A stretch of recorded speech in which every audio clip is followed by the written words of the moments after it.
Assalamualaikum warahmatullahi wabarakatuh. Saya Risha Fauzia dengan NIM 2119120. Di sini saya akan menjelaskan apa itu etika kantor. Kata etika sering disebut dengan istilah etik atau etis yang mengandung banyak pengertian. Dari segi etimologi, istilah etika berasal dari kata Latin ethicus dan dalam bahasa Yunani ethikos yang berarti kebiasaan. Etika juga disebut ilmu normatif yang sendirinya berisi ketentuan-ketentuan dan nilai-nilai yang dapat digunakan dalam kehidupan sehari-hari. Kadang-kadang orang-orang memakai istilah filsafat etika, filsafat moral, dan filsafat susila. Baik, di sini saya akan menjelaskan etika apa saja ketika kita di dalam kantor. Yang pertama adalah etika bergaul. Setiap hari dalam pergaulan di kantor sudah tak terelakkan, karena satu sama lain saling membutuhkan berinteraksi yang dalamnya mencakup komunikasi. Interaksi dan komunikasi akan berjalan dengan baik apabila kedua belah pihak menghormati dan mengerti akan hak dan kewajiban masing-masing.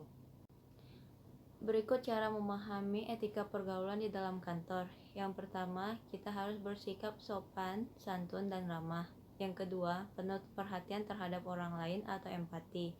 Yang ketiga, kita mampu menjaga perasaan orang lain. Yang keempat, berusaha untuk membantu teman apabila butuh bantuan. Yang kelima, kita mampu dapat mengendalikan emosi. Selanjutnya adalah etika berpakaian. Cara memahami etika berpakaian dalam kantor, yang pertama adalah dia memakai pakaian dengan ukuran yang pas. Yang kedua, memakai pakaian rapi dan tidak kedodoran. Yang ketiga, tidak merubah model pakaian. Karena pakaian yang pas digunakan memberi kesan anggun dan profesional.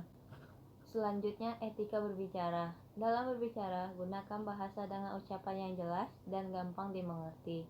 Ada beberapa hal yang perlu diketahui ketika berbicara dengan orang lain.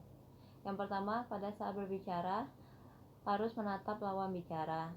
Yang kedua, pada saat berbicara, suara harus jelas terdengar. Yang ketiga, gunakan bahasa yang baik dan benar. Keempat, hindari menggunakan nada suara yang tinggi. Kelima, aturlah pembicaraan agar gampang dimengerti. Belajar untuk bisa mengimbangi lawan bicara. Ketujuh, berusaha untuk menyenangkan lawan bicara. Kedelapan, ciptakan selang sekali waktu rasa humor. Kedelapan, mampu untuk memuji lawan bicara, selalu berusaha untuk menjadi pendengar yang baik.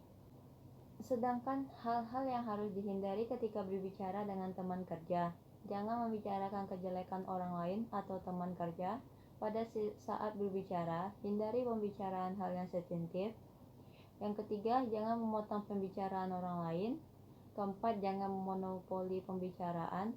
Kelima, hindari untuk membicarakan diri sendiri. Yang terakhir, menjaga hubungan dengan rekan kerja. Dalam lingkungan kerja, faktor kerjasama merupakan landasan utama agar pekerjaan bisa berhasil dengan baik dan minimal bisa mencapai sesuai yang diinginkan. Berikut ini kiat yang sederhana agar dihormati oleh rekan kerja. Jadikanlah teman sekerja sebagai mitra kerja, tetapi jangan menganggap teman kerja sebagai pesaing.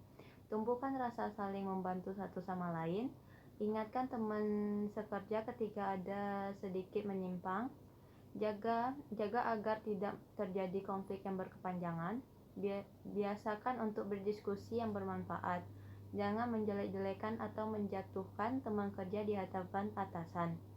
Yang terakhir, hargai setiap teman kerja sebagai manusia yang bermartabat. Sekian penjelasan dari saya tentang etika kantor. Wassalamualaikum warahmatullahi wabarakatuh.